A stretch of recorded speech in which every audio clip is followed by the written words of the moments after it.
Você consegue pensar em uma série de jogos que teve tanto impacto na indústria de jogos eletrônicos quanto o Grand Theft Auto, ou mais conhecido como GTA?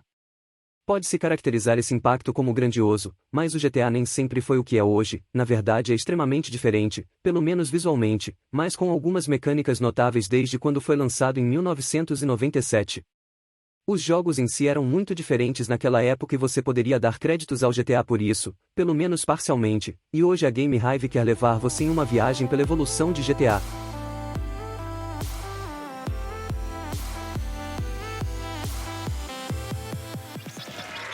Agora, como eu disse, o GTA original foi lançado em 1997, mas temos um longo caminho a percorrer para chegar lá. Em abril de 1995, a DMA Design, uma empresa fundada em 1987 em Dundee, Escócia, começou a desenvolver um título chamado Racing Chase. Esse jogo foi o primeiro protótipo do que viria a ser o GTA anos mais tarde. Racing Chase foi originalmente planejado para ser um jogo de estilo polícia e ladrão, mas os desenvolvedores decidiram que ser um ladrão era um pouco mais divertido.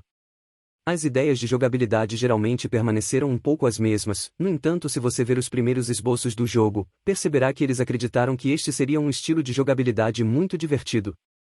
Mas não foi uma ideia que tiveram totalmente do nada. Havia um jogo de 1986 chamado Miami Vice, baseado em um programa de TV, que era muito semelhante ao que o GTA é.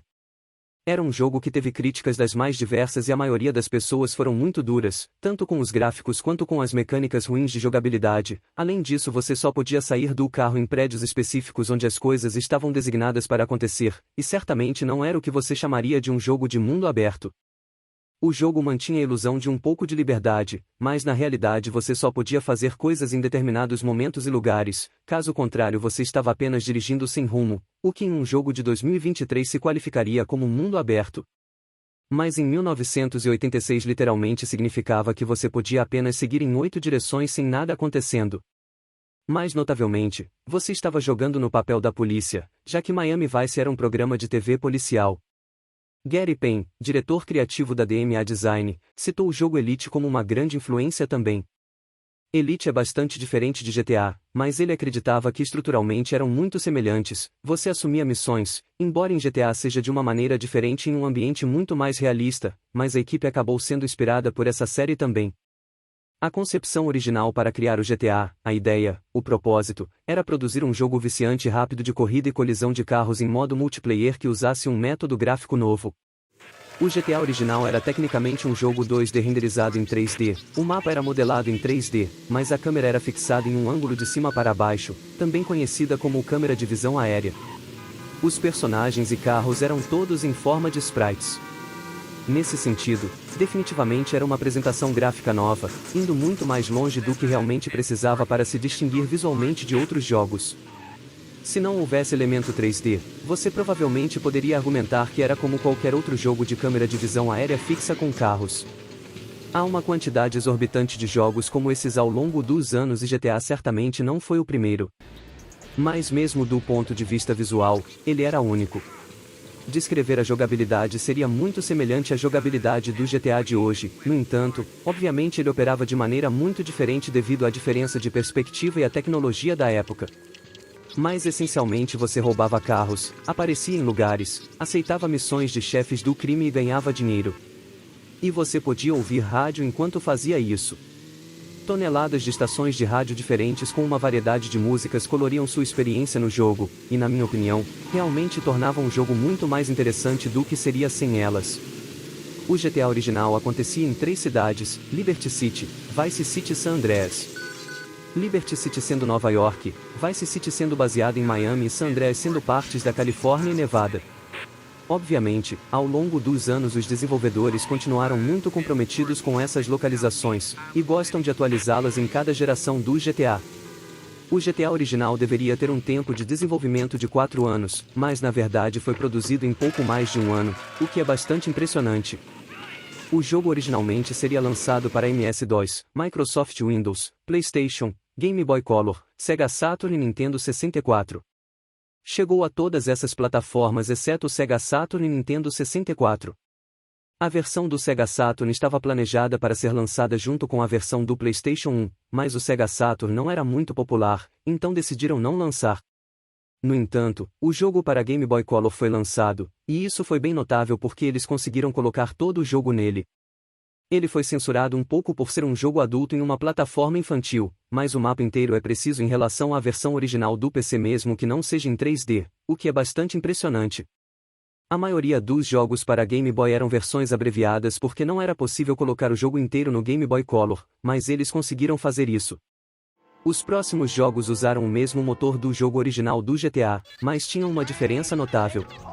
Enquanto o GTA se passa em representações fictícias de algumas cidades americanas, GTA London 1969 e London 1961 são duas expansões que se passam em Londres.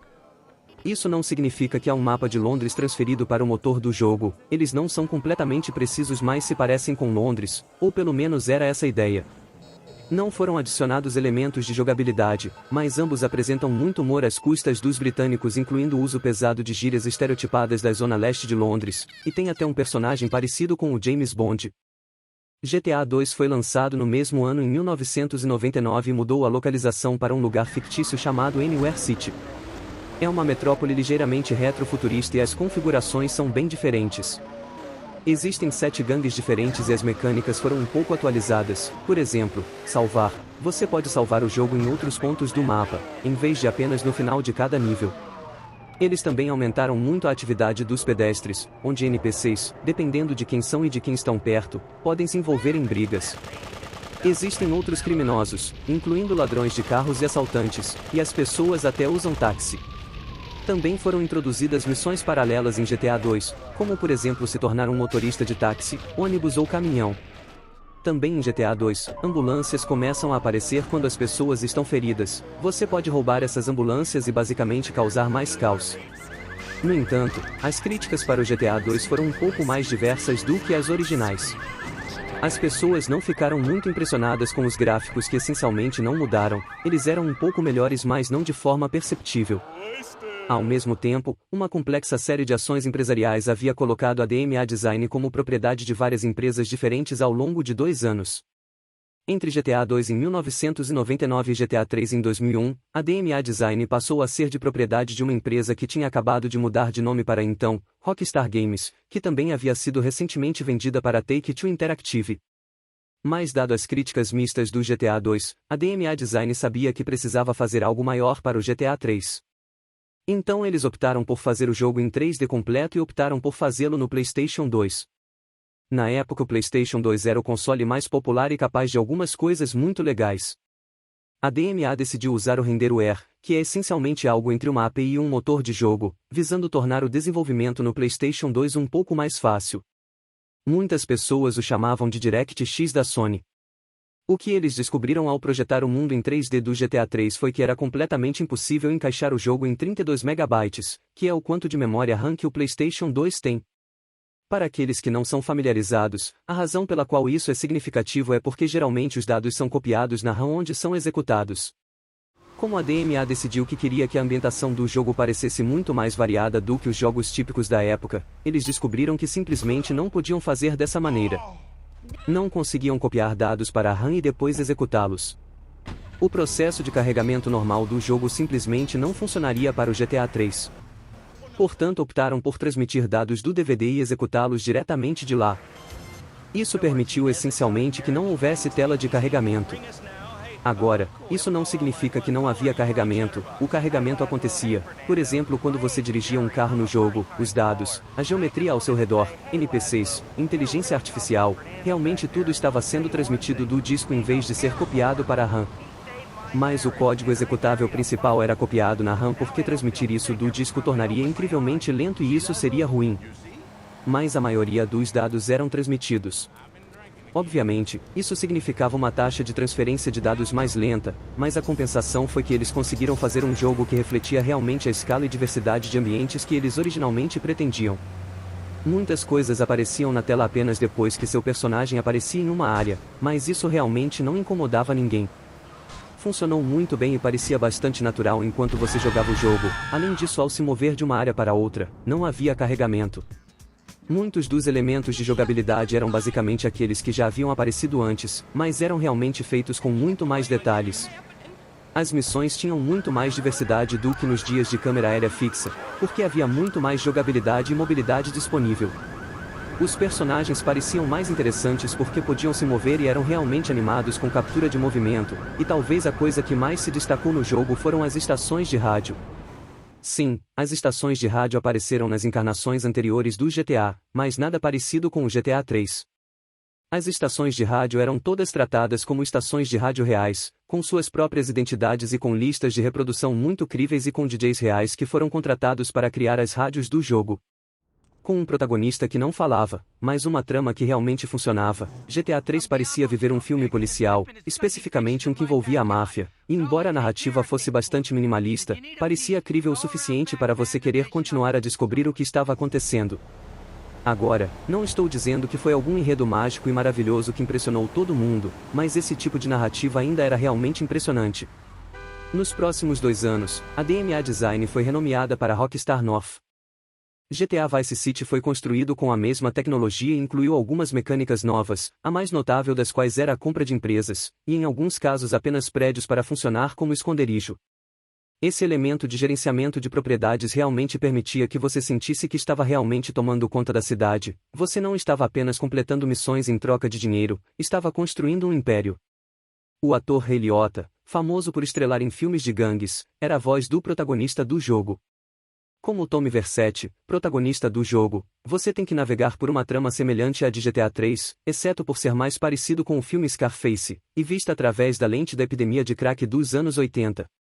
O último jogo a usar a tecnologia de GTA 3 foi GTA San Andreas, que tinha como objetivo contar a mesma história de crime, embora por meio de uma lente completamente diferente. A intenção de retratar a cultura de gangues de Los Angeles nos anos 90 nos trouxe uma história um pouco mais detalhada sobre amizade e família, de uma forma que os outros jogos realmente não tinham alcançado ainda. Em sua essência, ainda era apenas cometer crimes com a intenção de criar um império do crime, mas havia realmente um desenvolvimento de personagem, não apenas no personagem principal, mas em cada personagem que o cercava. Nos 3 jogos, as histórias se sustentam por conta própria, mas em San Andreas é a mais crível como uma história moderna para um jogo de videogame. Também houve uma série de desenvolvimentos bastante grandes na jogabilidade. Vários deles tirados de outro jogo da Rockstar chamado Manhunt, incluindo furtividade e controles de mira melhorados. Além disso, eles introduziram alguns elementos de RPG em relação ao seu personagem. Por exemplo, você poderia mudar sua roupa em Vice City, mas em San Andreas era um sistema mais aprofundado, pois incluía acessórios de roupas, cortes de cabelo, joias e tatuagens, que tinham efeito direto sobre as reações dos NPCs em relação ao seu personagem. Você também tinha que comer e se exercitar, além de aprender diferentes estilos de luta. Você podia escolher entre boxe, jiu-jitsu e wrestling, além de responder negativamente ou positivamente aos pedestres do jogo. O que o tornou ainda mais único foi que você não apenas tinha acesso às cidades e suas áreas suburbanas, mas a toda a área rural entre elas. Certamente jogos maiores foram feitos desde então, mas não sei se um jogo foi tão ambicioso para adaptar o mundo real à tecnologia da época como o GTA San Andreas. O próximo GTA voltou para Liberty City e se concentrou apenas nessa cidade, era uma versão muito maior de Liberty City do que em GTA 3. GTA 4 nos deu uma versão muito expansiva e mais detalhada do que em San Andreas, porque usou uma única localização e a construiu ao máximo. O mapa era um pouco menor que San Andreas, mas não muito, e considerando que era tudo uma única cidade, é um mapa bem grande. A história desta vez foi muito mais centrada no desenvolvimento de personagens, ainda mais do que em San Andreas, e é simultaneamente a história mais impressionante de todos os GTAs por ser provavelmente a mais detalhada, maior do que em GTA V que veio depois. Mas GTA 4 era limitante e muito linear. Provavelmente o GTA mais linear de todos, não que você não pudesse sair e fazer outras coisas se quisesse, mas realmente parecia ser mais linear em muitos aspectos. Em 2009 as narrativas de jogos de videogame estavam se tornando uma coisa muito importante, sendo explorada significativamente em parte devido às contribuições que GTA havia feito para os jogos. Uma outra coisa que devemos dar crédito ao GTA 4 é que finalmente acertaram nas mecânicas de combate. GTA 4 também nos trouxe o primeiro multiplayer online da franquia, que na verdade havia sido planejado em GTA 3, lá em 2001. Era meio rudimentar e basicamente permitia que 32 jogadores vagassem pelo mundo de um jogador e decidissem qual modo de jogo desejavam jogar, incluindo deathmatches, corridas de rua e variações de jogo cooperativo e competitivo.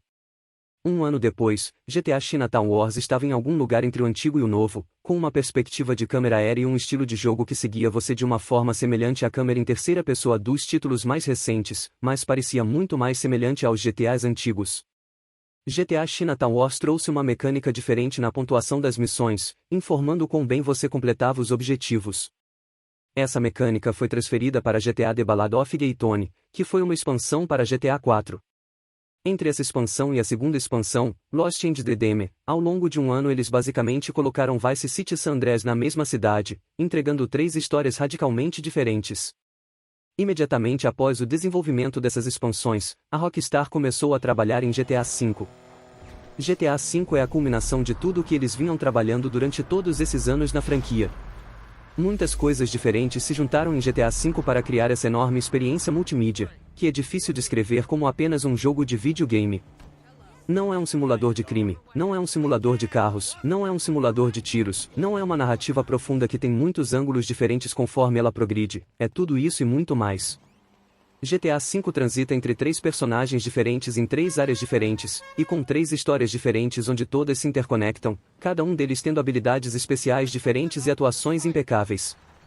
Existem vários estilos diferentes de jogabilidade em GTA V, e os desenvolvedores acertaram em todos eles.